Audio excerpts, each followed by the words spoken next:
Cristo é o Filho de Deus feito homem, a segunda pessoa da Santíssima Trindade, um com o Pai e com o Espírito. Deus é uno e trino. Neles, meus irmãos e minhas irmãs, existe uma intimidade, uma proximidade, que nós, pobres seres mortais e cheios de pecado, com a nossa mentalidade pequena, não temos a capacidade de descrever. Eles são tão unidos, são tão íntimos, que se são um só. Três pessoas divinas num só Deus verdadeiro. Mas o evangelho de hoje, ele é muito interessante. Ele mostra logo no início, Jesus chamando São Pedro, São Tiago e São João para rezar. Imagine só, ele, Jesus, a segunda pessoa da Santíssima Trindade, rezava. Tinha conversa com o Pai, tinha intimidade com o Pai, sendo ele homem. Quando o nosso Senhor, meus irmãos e minhas irmãs, convida os três discípulos à oração, ele quer dizer para nós que nós também precisamos rezar. Mas existe um problema muito grande no meio do povo de Deus, no meio do povo cristão. E esse problema é importantíssimo, porque a partir desse problema nós podemos medir a fé de muita gente, podemos medir a prática cristã de muitas pessoas, podemos medir a abertura de coração. O problema é, meus irmãos e minhas irmãs, que muita gente não reza. Muitas pessoas têm preguiça de rezar. E aquelas outras que tentam rezar um pouquinho, talvez rezem. É importante rezar, mas não rezam com tanta qualidade. A oração verdadeira, graças a Deus, a igreja, ela, inspirada nos salmos, ela tem práticas de oração que nos ajudam a intensificar a nossa fé, como, por exemplo, o rosário, o breviário, o ofício de Nossa Senhora, outras orações escritas que você pode ler, mas não pode ficar somente ali. Aquela oração deve nos fazer entrar em intimidade com Deus. A oração mais bonita, a oração mais perfeita é a Santa Missa. Mas tem muita gente que não reza na missa. Dá para perceber? Aqui não é um teatro, não é um filme, não é uma peça importante que nós estamos apresentando. Mas apenas o sacerdote está presidindo uma oração que todos devem participar com seu amém e, acima de tudo, acompanhar com o coração. Esta oração, meus irmãos e minhas irmãs, abre o nosso coração para Deus. Eis o problema, porque que no mundo em que nós vivemos, muita gente não tem mais fé, muita gente é revoltada, muitas pessoas não são capazes de aderir ao Evangelho, aderir à palavra de Deus, mudar de vida, porque não experimentam o amor de Deus por meio da oração. A oração se torna algo apenas intelectual. As pessoas pensam em Deus. Pensar em Deus é importante, é pensar no amor. Mas nosso Senhor, meus irmãos, Ele nos chama a algo muito mais profundo, a uma intimidade com Ele, a uma conversa com Ele, a um relacionamento com Ele. E a consequência de uma oração verdadeira, uma oração de verdade, uma oração que te leva ao amadurecimento, é a transfiguração da tua vida.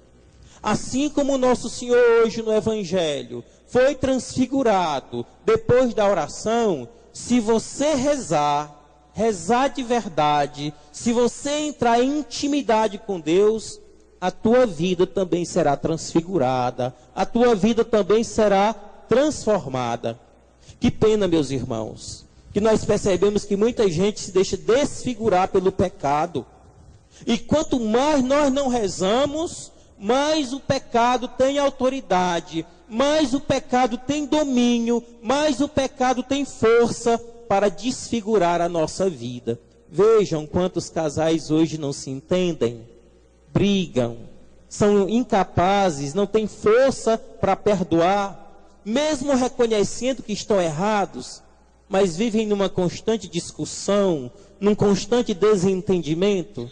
Veja, meus irmãos e minhas irmãs, pessoas no vício da bebida, do fumo, das drogas, sabem que estão erradas, que não estão certas. Veio o próprio físico, o organismo ser destruído, veio o sofrimento da família, mas não tem força para sair daquele buraco do pecado, da desfiguração. Por quê? Porque não rezam. E quanto mais nós nos distanciamos da oração, mais o nosso coração fica endurecido. Então, se você não tem capacidade de se concentrar numa missa, olha para um lado, olha para o outro, conversa com um, conversa com o outro, você tem dificuldade de experimentar o amor de Deus. Se você tem dificuldade de fechar os olhos e não eleva o coração até Deus, porque os santos místicos, os santos carmelitas, eles dizem que a nossa oração deve ser com o coração. Então, por isso que eu disse que é bonito pensar em Deus, mas não é suficiente. É importante, dizia Santa Teresinha do Menino Jesus, que o nosso coração seja levado até Deus, que a oração é o impulso do coração a Deus, voltado para Deus. Então, meus irmãos e minhas irmãs, são muitos os problemas que nos rodeiam. Mentiras, fofocas, violência, maldade, inveja, devassidão, moralidade. Será que Deus quer isso para você? Não. Isso destrói a tua vida. Deus, nosso Pai, é incapaz de criar alguma coisa que destrua um filho dele.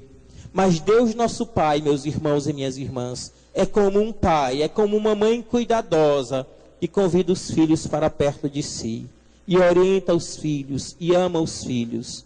Deus, nosso Pai, cheio de misericórdia, quer que cada filho sinta o calor e a segurança do seu coração.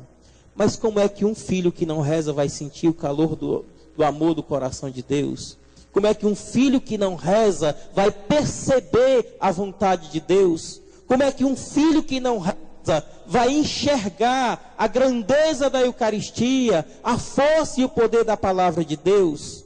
Então, meus irmãos, é por isso que outra passagem da palavra de Deus diz que sem fé é impossível agradar a Deus, e quem não reza não tem fé. Santo Agostinho, ele dizia uma coisa muito interessante, que quem reza de verdade pode fazer o que quiser, porque quem reza, meus irmãos e minhas irmãs, muda o coração de Deus. Não é que nós estejamos querendo que Deus faça a nossa vontade, de forma nenhuma. Quem somos nós para querer que Deus faça a nossa vontade? Mas Deus é um Pai tão bom, tão amoroso, tão cheio de misericórdia, tão compassivo, que quando nós rezamos, Ele deixa de lado a vontade dEle para fazer a nossa vontade. Como é importante rezar. Então hoje no Evangelho, meus irmãos, o Senhor foi transfigurado para demonstrar a nós que Ele é o Filho de Deus. Na tua vida, na tua família, na tua casa, o que é que precisa ser transfigurado? O que é que precisa ser transformado? O que é que precisa ser glorificado? O que é que precisa ser mudado? Pois, meus irmãos e minhas irmãs, só será a partir do momento que você tomar a decisão de rezar de verdade, de rezar com o coração. Que a partir do Evangelho de hoje, Nosso Senhor toque na nossa mente e no nosso coração. E nós nos abramos à palavra dEle. Que a partir de hoje, a nossa vida de oração seja intensa, seja expulso do nosso meio o pecado da preguiça de rezar. Que a partir de hoje, a nossa participação na Santa Missa não seja como se nós estivéssemos num show, num teatro, numa coisa bonita, numa apresentação. Mas seja um acompanhar com o coração, uma participação intensa no santo sacrifício de Jesus do Calvário, atualizado nos nossos altares por nós.